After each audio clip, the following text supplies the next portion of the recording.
I'm Tom Maloney with Lakeshore Public Radio, 89.1 FM. It's Tuesday, August 4th, 2020. Stay tuned for the latest on schools across Northwest Indiana moving to e-learning or delaying in-person starts this fall, and the Indianapolis 500's plans for spectators this month. Lake County Health Officer Dr. Chandana Vavilala has some new guidance for school reopenings. The Times reports that the office is making recommendations for safety measures that school leaders should take if they choose to reopen their buildings, as well as a threshold for positive county testing rates and how they should influence school operations. Dr. Vavilala says there are different size schools and different size classrooms, so they're leaving it up to individual school corporations to fit the county recommendations into their plans. The guidance establishes a 4-tiered threshold for school operations with color-coded phases establishing whether districts should operate in person, online, or in a hybrid model based on positive COVID-19 rates in the county. Elementary and secondary schools are addressed separately. Several Lake County school districts cited the new guidance as to why they made plans and recommendations to open the fall with virtual studies only in the 2021 school year. Dr. Vavilala strongly recommends the cancellation of all fall contact sports. Those schools, in light of the COVID-19 pandemic, beginning their school year with e-learning include the school town of Highland. They will begin offering online education for the first 9 weeks of the 2021 school year because of COVID-19. Superintendent Brian Smith shared the news in a letter to parents on Monday, citing new guidelines established by the Lake County Health Department for the reason not to go to in-person learning at first. Lake County School Corporation will allow parents the choice for in-person or virtual instruction for the start of the 2021 school year. The school board rejected a proposal from the superintendent to go full e-learning for the first 4 weeks, but did agree to a delay for students' first days, originally scheduled for August 12th, now moving it to August 17th. The school city of East Chicago announced on Monday night as well that they would be moving to e-learning for the first 9 weeks of the school year, according to the Times. East Chicago Superintendent Dieta Wright said that about 60% of parents in East Chicago preferred e-learning to begin the school year. Gary Community School Corporation, Michigan City Area Schools, and Portage Township Schools have opted to start their 2021 school year virtually as well.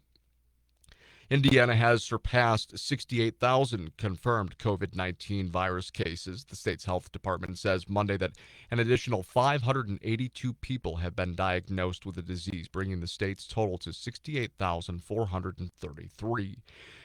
Confirmed deaths due to complications from the virus are at 2,780.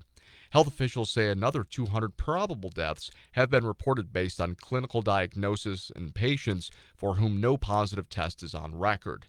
More than 775,000 COVID-19 tests have been reported statewide. In sports, the Post-Tribune reports that LaPorte schools have suspended workouts in football, boys tennis, and wrestling because of the coronavirus pandemic. Administrators said there was a positive COVID-19 test in both boys tennis programs and the football program. Athletic Director Ed Gillian wrote in a letter Sunday night that they'll speak and consult with the LaPorte County Health Department as to when a safe return to practice may occur. Major League Baseball. The Chicago Cubs host the Kansas City Royals tonight at 7:15. The Cubs were victorious last night 2-0, giving them their 4th straight win. They're now 8-2 on the season, good for first place in the National League Central. The Royals, with a loss, are now 3-8. Chicago White Sox came from behind last night to win 6-4 over the Milwaukee Brewers. It's the Sox 5th straight win as they move to 6-4 and sit in second place in the AL Central. The Sox and 3-4 Brewers are back at it again at 7:10 tonight in Milwaukee. The Oilmen lost last night, ending their 5-game win streak. The loss puts them at 18-8, but still tied for first place against the 18-8 DuPage County Hounds. And where do the Oilmen travel tonight? Well, if you guessed DuPage County, you'd be correct. First place is on the line tonight at 5 o'clock for the Oilmen and Hounds. In the NBA, the Pacers moved to 2-0 in the NBA bubble following their 111-100 victory over the Washington Wizards last night. The Pacers are in action tonight against the Orlando Magic, who are also 2-0 in the bubble. And Roger Penske has reversed course and decided not to allow fans at the Indianapolis 500 later this month.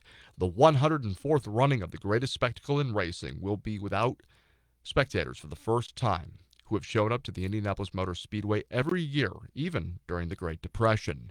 It was a flip for Penske, who initially said he would not run the 500 without fans, but as the pandemic continues to spread through the nation, the decision was made to limit capacity to 50%. The Speedway then lowered that number to 25% and now has decided on no fans at all. The Chicago Blackhawks are off tonight following last night's 6-3 loss against the Edmonton Oilers. The best-of-5 Stanley Cup qualifier series is now tied at 1. Both teams will hit the ice tomorrow night at 9:30. Game 4 is on Friday. Looking at your lakeshore weather forecast, tonight mostly clear skies, a low near 53. Wednesday, mostly sunny, a high near 75. Thursday, sunny skies, a high near 78. Friday, sunny, a high near 83.